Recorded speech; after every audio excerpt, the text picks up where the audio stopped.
Nandikotkur forest ఏరియాలోని mysterious death కేసుని SI Arjun sir ఎలా సాల్వ్ చేశాడో ఈ స్టోరీలో తెలుసుకుందాం. హలో, రామాపురం పోలీస్ స్టేషనా సార్?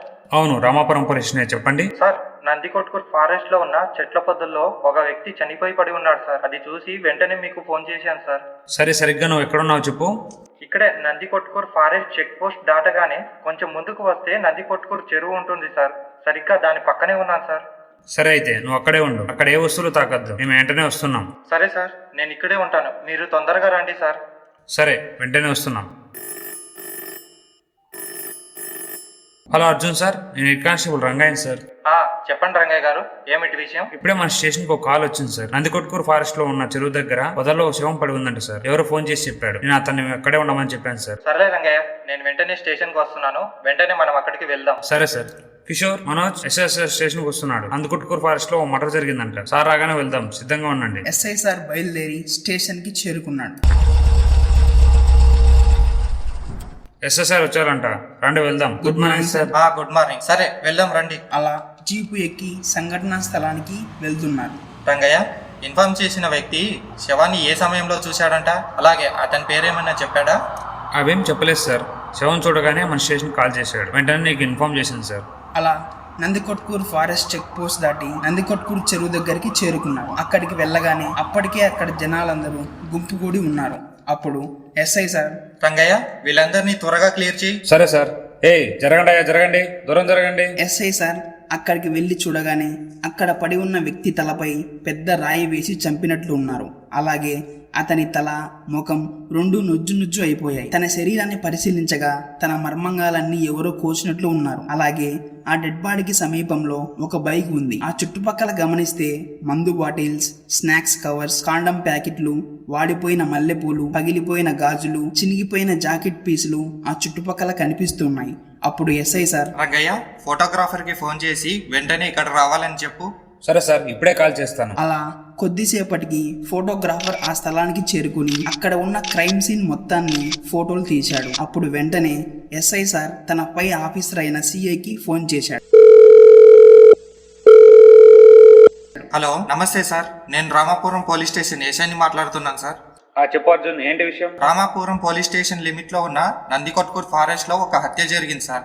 ఆ శవాన్ని ఒక రాయితో తల పగలు కొట్టి చంపినట్లున్నారు. పైగా అతని మర్మంగాలు కూడా ఎవరో కోసినట్లున్నారు. ఇది చూస్తుంటే ఎవరో కావాలని అత్యంత ఘోరంగా చంపినట్లు కనిపిస్తుంది సార్. సరే, అయితే నేను ఒక క్లూస్ టీమ్ అలాగే డాగ్ స్క్వాడ్ పంపిస్తాను. ఎవిడెన్స్ సేకరించి డెడ్ బాడీని పోస్ట్ మార్టం పంపించు. నేను హాస్పిటల్ దగ్గరికి వస్తాను. సరే సార్. అంతలోనే విషయం తెలుసుకుని ఆ సంఘటనా స్థలానికి చేరుకున్నారు న్యూస్ రిపోర్టర్స్. ఆ సంఘటనా స్థలాన్ని ఫోటోలు మరియు వీడియోలు తీసుకుని ఎస్ఐ దగ్గరికి వచ్చారు. సార్, ఈ హత్య ఎలా జరిగింది? ఎవరు చంపారని మీరు అనుకుంటున్నారు? మేము ఇప్పుడే వచ్చాం, ఎవిడెన్స్ సేకరిస్తున్నాం. ఇన్వెస్టిగేషన్ జరిగేంత వరకు మీకు ఏం చెప్పలేం. వన్స్ ఇన్వెస్టిగేషన్ కంప్లీట్ కాగానే వెంటనే మీకు ఇన్ఫార్మ్ చేస్తాం. అంతలోనే సిఐ పంపిన క్లూస్ టీమ్ మరియు డాగ్ స్క్వాడ్ అక్కడికి చేరుకుని, నమస్తే సార్. నమస్తే అండి. వీలైనంత తొందరగా ఎవిడెన్స్ సేకరించండి. డెడ్ బాడీని పోస్ట్ మార్టం కు పంపించాలి. సరే సార్. అలా క్లూస్ టీమ్ మరియు డాగ్ స్క్వాడ్ తమ పని మొదలు పెట్టారు. డాగ్ స్క్వాడ్ వచ్చిన వెంటనే డెడ్ బాడీ దగ్గరకు వెళ్లి వాసన చూసి ఆ వాసన పసిగడుతూ ముందుకు వెళ్తూ ఉన్నాయి. అలా కొంత దూరం వెళ్లిన తర్వాత కాలి పడి ఉన్న వస్త్రాలను చూసి గట్టిగా అరుస్తున్నాయి. దానిని అనుసరించి వెళ్లిన అర్జున్ సార్ కాలిన వస్త్రాలను చూసి క్లూస్ టీమ్ ని ఇక్కడికి రమ్మని చెప్పి వాటిని ఎవిడెన్స్ గా జాగ్రత్తగా సేకరించమన్నాడు. అప్పుడు క్లూస్ టీమ్ ఇక్కడ కొద్ది భాగం మాత్రమే మిగిలిపోయి ఉన్న ఒక సిమెంట్ కలర్ ఫార్మల్ షర్టుని మరియు బ్లాక్ కలర్ ఫార్మల్ పాయింట్ ని సేకరించారు. అంతలోనే అంబులెన్స్ రావడంతో డెడ్ బాడీని అంబులెన్స్ లో ఎక్కించి ఒక కానిస్టేబుల్ ని వెంట వెళ్ళమన్నాడు అర్జున్ సార్. అప్పుడు వెంటనే, రంగయ్య, ఇటురా. చెప్పండి సార్. ఉదయాన్నే స్టేషన్ కు ఫోన్ చేసిన వ్యక్తి ఎక్కడున్నాడో పిలుచుకోనరా. సరే సార్ అంటూ పోలీస్ స్టేషన్ కి ఫోన్ చేసిన వ్యక్తిని అర్జున్ సార్ దగ్గరికి తీసుకుని వచ్చాడు హెడ్ కానిస్టేబుల్. ఇతనే సార్ ఆ వ్యక్తి. నీ పేరేంటయ్యా? నా పేరు శేషయ్య సార్. ఈ డెడ్ బాడీని ఎప్పుడు చూసావు? సార్, మా ఊరు పక్కనే ఉన్న రాళ్ళపాడు. ఈ చెరువు పక్కనే నాకు పొలం ఉంది సార్. దానికి నీళ్లు తిప్పడానికి ఉదయాన్నే 6 గంటలకి ఇక్కడికి వచ్చాను. ఇక్కడ పడి ఉన్న బైక్ చూసి ఎవరిదే ఉంటుందబ్బా అని దగ్గరికి వెళ్ళి చూస్తే కొన్ని రక్తపు మరకలు కనిపించాయి. దాన్ని అనుసరిస్తూ వెళితే పక్కనే ఉన్న పొదల్లో ఒక శవం కనిపించింది. అది చూసి వెంటనే పోలీస్ స్టేషన్ కి ఫోన్ చేశాను సార్. ఇక్కడ అనుమానాస్పదంగా ఎవరినైనా చూసావా? నేను ఇక్కడికి వచ్చేటప్పటికి నాకు ఎవరు కనిపించలేదు సార్. కానీ ఒక విషయం సార్, ఈ బండి మా ఊరు పక్కనే ఉన్న నందికుట్కూరులోని పూల వ్యాపారం చేసే మధుసూదన్ బైక్ ఏమో అని అనుమానంగా ఉంది సార్. రంగయ్య, ఇతని డీటెయిల్స్ తీసుకో. అలాగే ఇతను చెప్తున్న వ్యక్తి డీటెయిల్స్ ను నోట్ చేసుకో. శేషయ్య, ఇంకేమన్నా డీటెయిల్స్ కావాల్సి వస్తే నేను స్టేషన్ ని పిలిపిస్తాను. నువ్వు ఖచ్చితంగా రావాలి. సరే సార్. క్లూస్ టీమ్ మరియు డాగ్ స్క్వాడ్ తమ పని అయిపోవడంతో ఎస్ఐ గారికి చెప్పి తమ ఆఫీస్ కు వెళ్లిపోయారు. ఇక హెడ్ కానిస్టేబుల్ శేషయ్య డీటెయిల్స్ ని అలాగే అతను చెప్పిన వ్యక్తి డీటెయిల్స్ ని నోట్ చేసుకుని అర్జున్ సార్ తో కలిసి పోలీస్ స్టేషన్ కు వెళ్లిపోయాడు. అలా స్టేషన్ కి వెళ్ళగానే, రంగయ్య, అక్కడ పడి ఉన్న బండి నెంబర్ నోట్ చేసుకున్నావు కదా, ఆర్టీఓ ఆఫీస్ కి ఫోన్ చేసి ఆ బండి డీటెయిల్స్ కనుక్కో.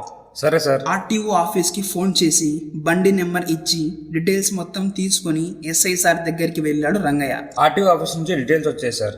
శేషయ్య చెప్పిన డీటెయిల్స్ తో మ్యాచ్ అవుతున్నాయి. ఆ బండి మధుసూదన్ పేరు మీద రిజిస్టర్ అయి ఉందంట. అతని ఊరు నందికొట్కూరు. అతని అడ్రస్ మొత్తం ఇందులో ఉంది సార్. సరే రంగయ్య, అడ్రస్ కి వెళ్ళి అతను ఇంటి దగ్గర ఉన్నాడో లేడో ఎంక్వైరీ చెయ్యి. సరే సార్, ఇప్పుడే వెళ్ళి ఎంక్వైరీ చేస్తాను. అలా హెడ్ కానిస్టేబుల్ రంగయ్య అడ్రస్ తీసుకుని నందికొట్కూరులో ఉన్న మధుసూదన్ ఇంటి దగ్గరికి వెళ్ళాడు. ఇంట్లో మధుసూదన్ భార్య ఉంది. ఆమెను పిలిచాడు హెడ్ కానిస్టేబుల్ రంగయ్య. ఏమమ్మా, మధుసూదన్ ఇంట్లో ఉన్నాడా? ఎందుకు సార్, ఏమైంది? మా ఆయన గురించి అడుగుతున్నారు? ఏం లేదమ్మా, చిన్న ఎంక్వైరీ ఉంది, అందుకే అడుగుతున్నాను. నిన్న రాత్రి నుంచి ఇంటికి రాలేదు సార్. ఎక్కడికి వెళ్ళాడు? నీకేమైనా చెప్పాడా? ఏమో సార్, నాతో ఏం చెప్పలేదు. రోజు వెళ్ళినట్లే నిన్న కూడా వెళ్ళాడు. రాత్రికి వస్తాడనుకున్నాను, ఇప్పటి వరకు రాలేదు. సరే అమ్మా, ఒక నిమిషం అంటూ ఎస్ఐ సార్ కి ఫోన్ చేసి ఆమె చెప్పిన వివరాలు మొత్తం ఎస్ఐకి చెప్పాడు హెడ్ కానిస్టేబుల్ రంగయ్య. సరే రంగయ్య, జరిగిన సంఘటన గురించి వివరించకుండా ఏదో చిన్న ఎంక్వైరీ ఉంది అని చెప్పి హాస్పిటల్కి తీసుకొని వెళ్ళి ఆ డెడ్ బాడీని ఐడెంటిఫై చేయించు. సరే సార్. ఏమమ్మా, నీతో చిన్న ఎంక్వైరీ ఉంది, నాతో పాటు రా. ఎందుకు సార్? ఏం లేదులేమ్మా, మీ ఆయన మీద ఎంక్వైరీ ఉంది, అందుకే వెళ్దాం రా. సరే సార్, ఒక్క నిమిషం అని చెప్పి ఆమె తయారై హెడ్ కానిస్టేబుల్ రంగయ్యతో కలిపి టౌన్ దగ్గర ఉన్న గవర్నమెంట్ హాస్పిటల్ కి చేరుకుంది. అలా మార్చరీలోని డెడ్ బాడీని చూపించగానే అతనే తన భర్తగా ఐడెంటిఫై చేసి ఏడవడం మొదలుపెట్టింది. అది చూసిన హెడ్ కానిస్టేబుల్ రంగయ్య వెంటనే ఎస్ఐ సార్ కి ఫోన్ చేశాడు. హలో సార్, నేను హెడ్ కానిస్టేబుల్ రంగయ్యను. ఆమె తీసుకుని గవర్నమెంట్ హాస్పిటల్కి వచ్చాను. ఆమె బాడీని చూసి తన భర్తగా ఐడెంటిఫై చేసింది సార్.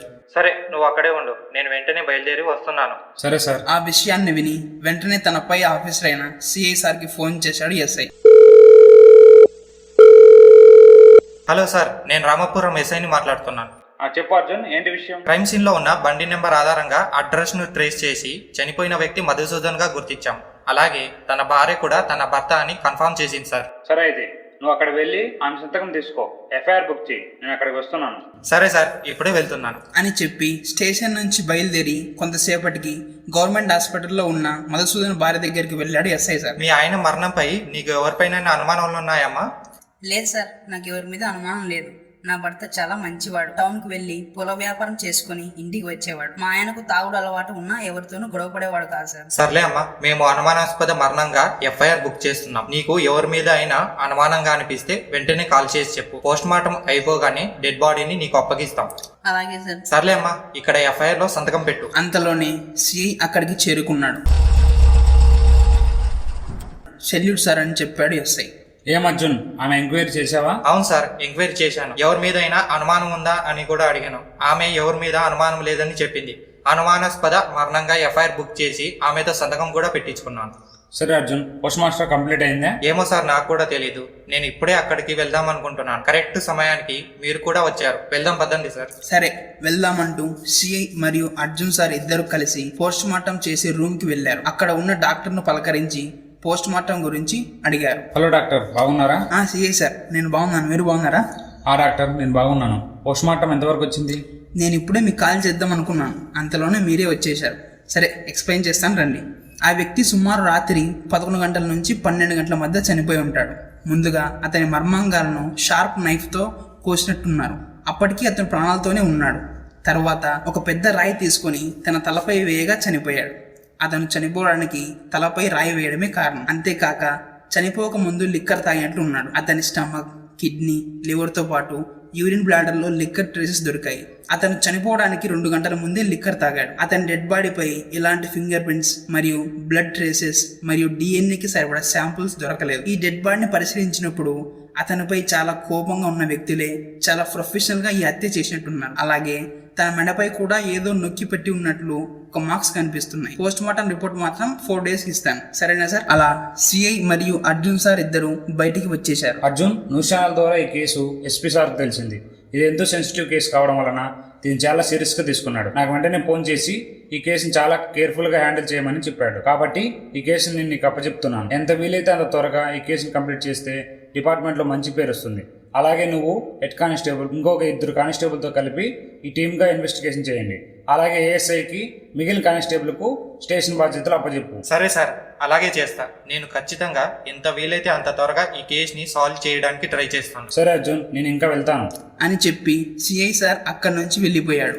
దాంతో అర్జున్ సార్ మరియు హెడ్ కానిస్టేబుల్ రంగయ్య స్టేషన్కు చేరుకుని తన టీంతో మీటింగ్ అరేంజ్ చేశాడు. ఈ కేసు ఎస్పీ వరకు వెళ్ళిందంట. ఎంత త్వరగా వీలైతే అంత త్వరగా కంప్లీట్ చేయాలి. ఫస్ట్ మన దగ్గర ఉన్న ఇన్ఫర్మేషన్ ని ఒకసారి పరిశీలిద్దాం. అక్కడ అడవి కావడం వలన 5 కిలోమీటర్ల వరకు ఎలాంటి టవర్స్ లేవు. హత్య జరిగిన ప్లేస్ కు 500 మీటర్ల దూరంలో NH హైవే రోడ్ ఉంది. హత్య జరిగిన ప్లేస్ నుంచి అరిసినా లేదంటే ఏమైనా శబ్దం వచ్చినా ఆ రోడ్ లో వెళ్లే వెహికల్స్ కు వినిపించే అవకాశం లేదు. అక్కడ చుట్టుపక్కల ఎలాంటి సీసీ కెమెరాలు లేవు. అక్కడ ఒక కీప్యాడ్ ఫోన్ దొరికింది, అది కూడా పగిలిపోయి ఉంది. దాన్ని క్లూస్ టీం వారు ఎవిడెన్స్ గా తీసుకొని వెళ్లారు. వారు దాన్ని పరిశీలించి మనకు రిపోర్ట్స్ ఇవ్వాలి. పోస్ట్ మార్టం రిపోర్ట్స్ 4 రోజులకు వస్తుంది. ఈ క్రైమ్ సీన్ లో ఒక వెహికల్, సగం కాలి పడి ఉన్న వస్త్రాలు, డెడ్ బాడీ చుట్టుపక్కల కాండం ప్యాకెట్స్, కొన్ని రకాల లిక్కర్ బాటిల్స్, జాకెట్ పీసెస్, మల్లె పూలు దొరికాయి. చనిపోయిన వ్యక్తి పేరు మధుసూదన్. అతని ఊరు నందికొట్కూరు. అతను పూల వ్యాపారం చేసే వ్యక్తి. అతని భార్య తన భర్తని ఐడెంటిఫై చేసింది. ఈ ఇన్ఫర్మేషన్ తప్ప మనకు ఎలాంటి ఇతర ఇన్ఫర్మేషన్స్ లేదు. దీన్ని బట్టి అంతకున్ని ఎలాగైనా పట్టుకోవాలి. ఈ ఇన్ఫర్మేషన్ ఆధారంగా మీకు ఎవరి మీద అనుమానంగా ఉందా? సార్, అనుమానం అంటే గుర్తుకొస్తుంది.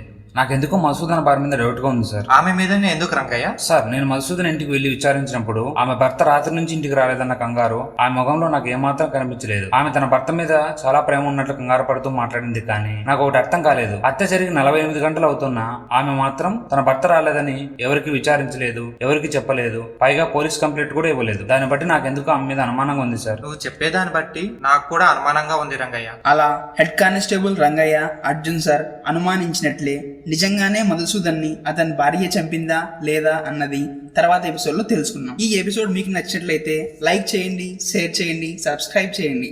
మీ విలువైన అభిప్రాయాన్ని కామెంట్ చేసి మా ఛానల్ అభివృద్ధికి సహాయం చేయండి. Bye friends.